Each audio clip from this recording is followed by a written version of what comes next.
Hi, it's me, Daphne, and welcome to today's video. So I'm gonna be figuring out what I wanna read this fall. Summer has been tough reading-wise, as we've previously discussed, and I didn't really wanna fully commit to September TBR because I have some backlog books that I wanna get to. I don't wanna complain.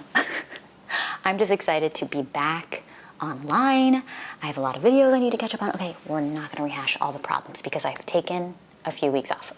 But I thought it would be a good starting point to dive back into booktube with creating a fall TBR. So spoilers, this is my new bookshelf setup.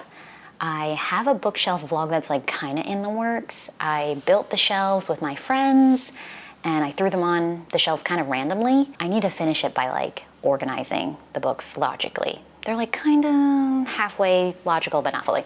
So I'm gonna finish that vlog, but the lighting facing this way is just so nice versus like facing the other way over here, which I was doing before, because then like half my face is lit and the other half is not. And then I need like the ring light and everything. And I didn't feel like setting all that up, to be honest. So I'm like, we'll just do a little spoilers because my shelves are nice.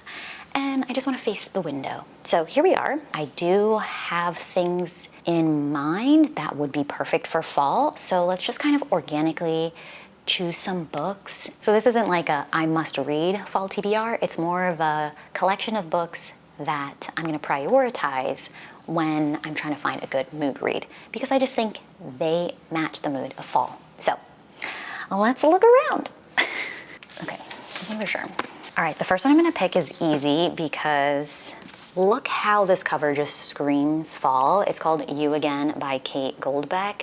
I got this on Book of the Month 2 years ago from 2023. It sounds fun, but it's just so fall looking that I wanted to wait till I was in the mood to read it in the fall season. It's about Ari and Josh who instantly hate each other, but they have one thing in common, and it's that they're dating the same woman. They go their separate ways or whatever, and I assume like a fair bit of time goes by, and then they meet again and they become friends. And it's their romance. The tagline is, can they stop hating each other long enough to fall in love? And it takes place in New York. I love books that take place in New York since I've spent a lot of my time in New York. So this is the first book I'm putting on the fall TBR. I have a couple books that I'm like currently reading, but they're not super fall, so I'm not gonna add them to this list, and I don't wanna like re-talk about them.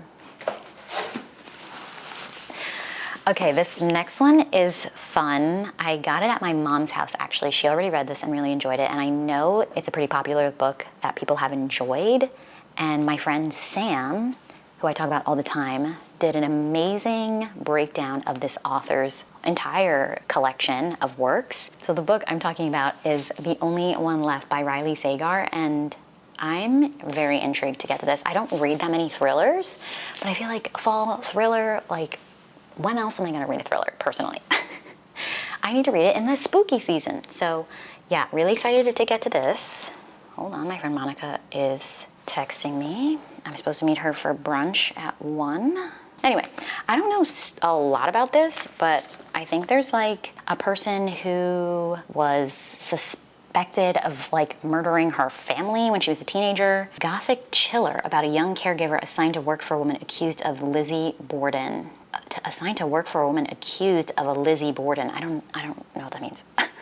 Like massacred decades earlier. At 17, Lenora Hope hung her sister with a rope, stabbed her father with a knife, and took her mother's happy life. It wasn't me, Lenora said, but she's the only one not dead. Ooh, that's actually really fun. So intrigued by this. So adding this to the TBR as well. Definitely this. Where are my other vampire books? Where are my other vampire books? Ooh, fun! Another thing that I would love to do this year, this fall, is read vampire books. Like if I could do like a vampire vlog, that would be amazing. So I need to like be better. I need to be a better YouTuber so I can like get these things out in a timely manner because I'm still trying to catch up on like late spring videos. But we can all aspire. So I'm gonna go through the vampire books that I physically own. Again, I'm trying to prioritize my physical TBR. The first one I'll talk about was actually a gift from my friend last fall. Sammy gave this to me. This is Fang fiction by Kate Stamen London. She wrote One to Watch, which I read One to Watch pre-COVID days, and I had so much fun. I found the writing so addictive. I am a Bachelor Nation girly, so that whole concept of like a romance television reality show book was super fun. So I'm hoping this book gives me that same like fun entertainment factor. What is this about? It's been a while since I read the synopsis. The tagline says, "The world of your favorite fantasy novels is real and you're invited to visit. The only catch, it's filled with thirsty vampires." Thirsty for our heroine, hopefully. It says the main character, she's no stranger to the dark, an assault survivor and a grad school dropout. Okay, so it's definitely gonna have like truly dark elements, so that's sad. But she has her favorite vampire novels, Blood Feud, and she's like hunting for clues to prove this conspiracy that Blood Feud is real. The sexy villain of Blood Feud is trapped and only Tess can rescue him. So she agrees to help to escape her life. And we're in New York. Okay, I might have to put a cap on how many New York books I read, but yeah, it sounds fun. So definitely adding this to the TBR. I don't know if this is a mistake, this next one, because apparently this vampire series is like 20 plus books long. I saw this woman talk about this series and she's like, I'm on book 23 and I'm gonna DNF the series because the book series is too long. And I'm like, do I even want to get into book one if that's the case? Like, do I even want? I read this other vampire series by Joey Hill, I think her name was. I have the first two physically. It was like The Vampire Queen or something. And that's like another super long one. I probably got like 12 books in and then I was like, I'm done. I'm done. I had enough. So I really don't want to repeat that, but I did have a fun time while it lasted. Anyway, the book series I'm talking about is J.R. Ward's book series, Dark Lover. And I really don't know that much about it except it's vampires. The only purebred vampire left on the planet and the leader of the Black Dagger Brotherhood, Wrath has a score to settle with the slayers who killed his parents centuries ago. But when his most trusted fighter is killed, orphaning a half-breed daughter unaware of her heritage or her fate, Wrath must put his dagger down and usher the beautiful female into another world. I know he's a vampire, but like you're gonna date your friend's daughter? Usually when there's like daddy kink trope or whatever, you're like looking at it from the girl's perspective, but to like see it the other way from his perspective, you're kind of like, or at least I'm kind of like, ew. Racked by restlessness in her body that wasn't there before, Beth Randall is helpless against the dangerously sexy man who comes to her at night with shadows in his eyes. His tales of the Brotherhood and blood frighten her, yet his touch ignites a dawning new hunger, one that threatens to consume them both. Interesting. What year was this written? Because I'm like, what is going on? Copyright 2005, so 20 years ago. Interesting. The early 2000s is like the new 90s, which means I'm getting old. So there's that. I might have to dive into that world. And then another series, I don't know how long this one is, but I have the first 3 books, and that is Kresley Cole's vampire series, the Immortals After Dark series. So the first one is A Hunger Like No Other. These covers are really fun. Second one is No Rest for the Wicked. And then the last one that I own, the third one, is Wicked Deeds on a Winter's Night. A mythical warrior who will stop at nothing to possess her, a vampire captured by her wildest fantasy, an all-consuming desire. I used to be such a vampire hoe. I loved vampires when I was younger, and now I've just been reading a lot of contemporary, but I'm excited to dive back into vampire tropes. So we have this series. And then what else will I want to read? I have a couple other things that I'm like, maybe spooky things. Oh my God, I'm looking at this one. I just caught it. I just caught this one book on my shelf. At this point, there's so much shame around this book. This book I'm looking at was one of those books that I'm like, I can't talk about on my channel anymore because I've said I was gonna read it so many times and then I didn't. But it's been probably over a year since I've talked about it. And I just kind of forgot. So I'm gonna bring it up again. I'm gonna bring it up. So for the new people, you haven't suffered through this, but yeah.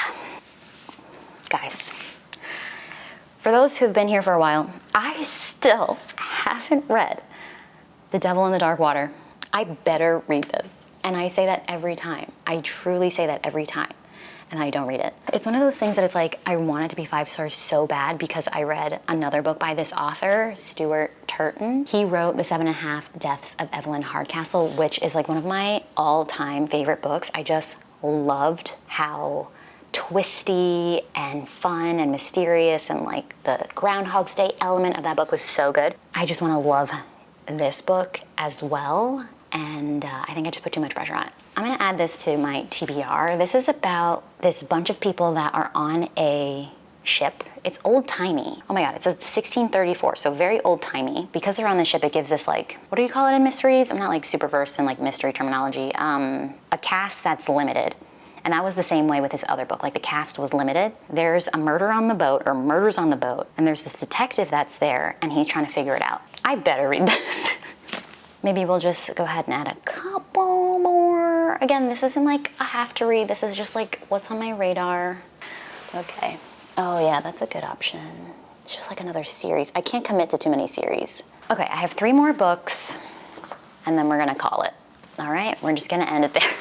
The first one I'll talk about is this one, Butchered and Blackbird. This is a part of the Ruinous Love trilogy. I actually started, I was testing out books that I might be in the mood for, and I read like the first page, and it's hilarious. They're like the first couple pages. This book is about 2 serial killers falling in love. The heroine, as far as I understand, kills other serial killers. But the first couple pages, she's like trapped in a cage with like one of her kills, this guy, and he's like decomposing, and his like belly is like expanding because it's been many hours, and like it explodes and like maggots are coming out. I was like, I'm gonna puke. So I put it down because I'm like, I'm not in the mood to be like disgusted right this second, but I think it'll be perfect for spooky season. And I know a lot of people really enjoy this book and this series. Maybe I heard like mixed things about the second one. I think Becky from Beckx Reads read the whole series, enjoyed the first one, maybe didn't like the second one so much, and liked the third one well enough. Becky, if you're watching, correct me if I'm wrong. But like, this is worth my time, right? This series. At least the first one is the only one I own. And yeah, I think it'll be fun and silly, and yeah, it looks like there's like mixed media with like text messages and stuff. So adding this to the TBR. The next one I'll talk about, so we can end not on a negative note, I'll leave like a non-negative book for the end. But I have this one, which I have like slightly negative feelings towards. It's The Boyfriend by Freida McFadden. So I've never read a Freida McFadden before this, I guess you could say. I did try it. I got to page 23, and when I tell you, I was genuinely angry. Genuinely angry reading that first chapter and a half. Like, I had to put it down immediately. I probably tried to pick this up last fall, or whenever it came out. Yeah, October 2024. I actually saw Jess from Peace Love Books and Tori from A Novel Life read this book, and they both hated it. So I kind of want to watch their live show, like book club, talking about it. But yeah, it's spooky. It's like this girl, she's looking for the perfect man. She's like dating around. Again, I think this takes place in New York. This guy, he seems perfect, like she's in love, and then she thinks he's like a serial killer or something. And she's scared for her life, I imagine. But the first chapter, it's like this girl, and I don't even know if it's like the main character. Probably is. She's on a date with this other guy, and he's just awful. He like calls her arms flabby, and like he doesn't even pay for the dinner or something, and she's like so fed up and disgusted with him, and he's just so rude. And then she's like, okay, good night, I don't want to really spend any more time with you, but he insists on walking her home, and she agrees. I'm like, honey, why are you letting this overbearing, like disgusting guy, like he was being kind of aggressive about like wanting to walk her home, and she agreed. And I'm like, your life is in danger. Like, tell somebody. Like, I don't know. Even if he's not the serial killer of the story, I'm like, that is dangerous. Like, it's so scary for women to date men, period. I'm glad I didn't have to do that. So yeah, God bless everybody who's out there dating, because it's a tough world. You know, there's a male loneliness epidemic, but it's mostly because some of these men are not up to the standard. Like, even the bare minimum is like hard. I feel for you guys if you're really out there struggling. But yeah, why is Nick? Oh yeah, that's so funny. My friend Nick texted me in the group chat, and he says, fisherman running, LOL, because my friend Ina, she has my location and Chase's location, and Chase is on his 22-mile run today, and he runs past their apartment. And Ina sees him on Find My Friends, like getting close. So she runs to her window and she films him running by. And Chase has this new hat because he's trying to protect his face from the sun. So he got this like more like elite covered hat. It's got like a neck cover thing. Very Asian style hat. I was like, LOL, do you guys like Chase's new hat? And Nick goes, yeah, fisherman runner. I thought Chase looked like a farmer, but either way, still pretty accurate. So adding this to the list, I think this will be a good opportunity for me to like give it another try. If I hate it, I'll just hard DNF it and just get rid of it, and we can just call it quits. I'm just giving this a second chance. And then the last book I'm gonna put on here is a book my friend Sammy gifted me too. She gifted this to me like 2 Christmases ago, and we were supposed to buddy read it, and we didn't. And this is also a part of another series, which is difficult because I don't think it's a completed series. And I've definitely tried this before. Like, I tried to buddy read this with my other friend, Hannah, 3 years ago probably, and we both were just like not in the mood. And I think they're actually vampires too. Oh my God. I was like, I thought I had another vampire book, and it's this one. I don't know that much about it, but I think it's very slow burn. I'm like hoping it gets kind of romantic. This book is well over 600 pages, so I hope we get some romantic scenes in here. I don't want to have to wait till book 2. This book is too long for that. We'll see. I just remember struggling a little bit with like the world building, and it felt a little info dumpy with like people like explaining to other characters things about the world. But I think I'll like recalibrate my expectations and just try to have fun with it. I haven't been reading a lot of fantasy, but I really want to read this book because my friend Sammy gave it to me. I know she doesn't love being called Sammy, but I'm just in that mood. But yeah, Sam gave this to me, and maybe I'll convince her to buddy read it with me, even though she's doing Booktober and she probably has all her reads planned. I'd be happy to finally get to this. So adding this to the TBR as well. And I didn't even say the title of it. This book is Blood Mercy by Bella Roth. Okie dokie. All right, so those are all the books I have on my radar for fall. I'm very excited. I have, again, a ton of other books that I want to read in general, that I'm in the middle of, that I'm supposed to read for book clubs, that I've been neglecting, and all that jazz. But I'm really happy to be back posting, and I still will get my backlog of videos out for you as fast as I can. I'm feeling better. I needed a break. I was going through some stuff. I was kind of sick. Work was burning me out, and like life and just everything. So I needed some time to like rest. And unfortunately, that means YouTube gets deprioritized. But I'm feeling energized again and excited and passionate and happy to edit and film and have fun and hopefully read lots and lots of books. So that's it for this video. I hope you enjoyed it. I hope you had fun spending some time with me. If you did, please feel free to leave this video a thumbs up and subscribe down below if you haven't already. I would greatly appreciate it, and obviously it helps out my channel. And I will catch you in another video. Bye!